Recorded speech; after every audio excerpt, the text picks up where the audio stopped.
This is my self-assessment assignment for my Gender 200 class.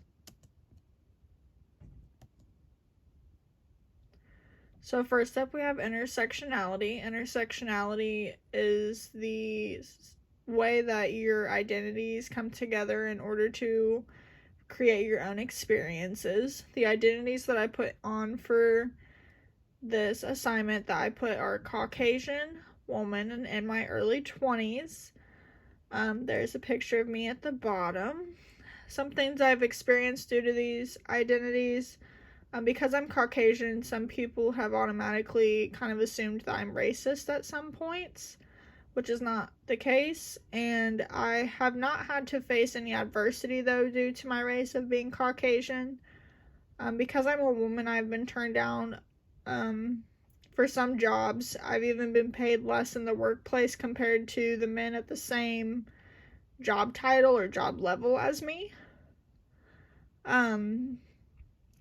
I have also had people look down on me if I mention anything about feminism or women's rights. They just kind of look at me like I go against the norm and try to create chaos, which is not the case.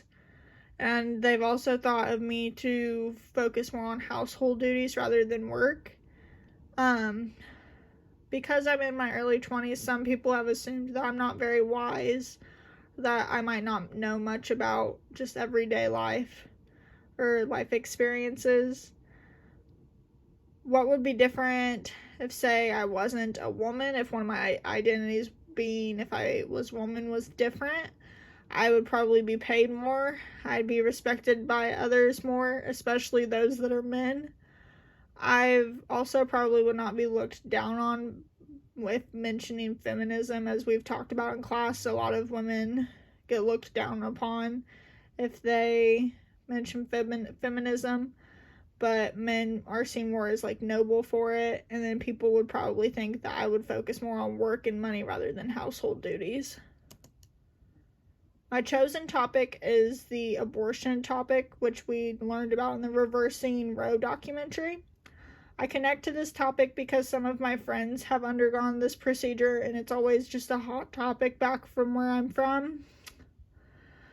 What I learned from watching this documentary is that I learned a lot about the history of women's rights and the Supreme Court case of Roe versus Wade, which I'd actually never heard of before.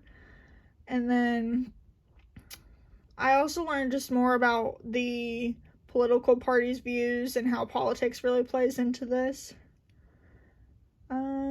It's very complicated, or it's difficult to answer questions about because it's such a controversial topic between people.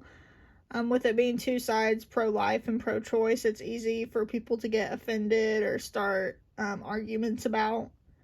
And then I could continue learning or researching this topic just by staying updated on laws being passed, or if there's any other rules that reverse Roe versus Wade, as there have been in some states already, and just researching the topic a bit more.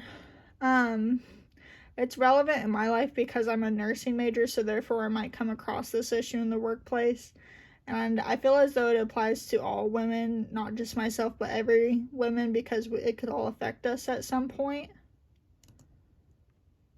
An applied concept. So my key term, I chose class, which is a category or group of people who share a property social constructed as significant. My article is called "Florida Lawyer Charged with Extorting NFL Player in Robbery Case" from the New York Times. So in that article, it talked about DeAndre Baker, a NFL player, was charged with robbery and being extorted for a lot of money in turn for his clients recanting statements against him. I think that if it weren't for his class, the lawyer probably would not have tried to extort him. He only really extorted him because the lawyer knew that the NFL player would have a lot of money, so he thought he'd be an easy target. And then a plan for action. I chose an injustice to be focused on would be discrimination against transgender people. legally they can still be discriminated against in the workplace, which I didn't know up until taking this class. And there are so many people that are not very knowledgeable on the topic. So what I can do to change my life in order to help with this is researching more about transgender people, going to like the safe zone training on campus. I'm going to the LGBTQ plus student resource center, and just making it known to them that I support them and stand up for them when they are faced with adversity as well. And that's all. Thank you.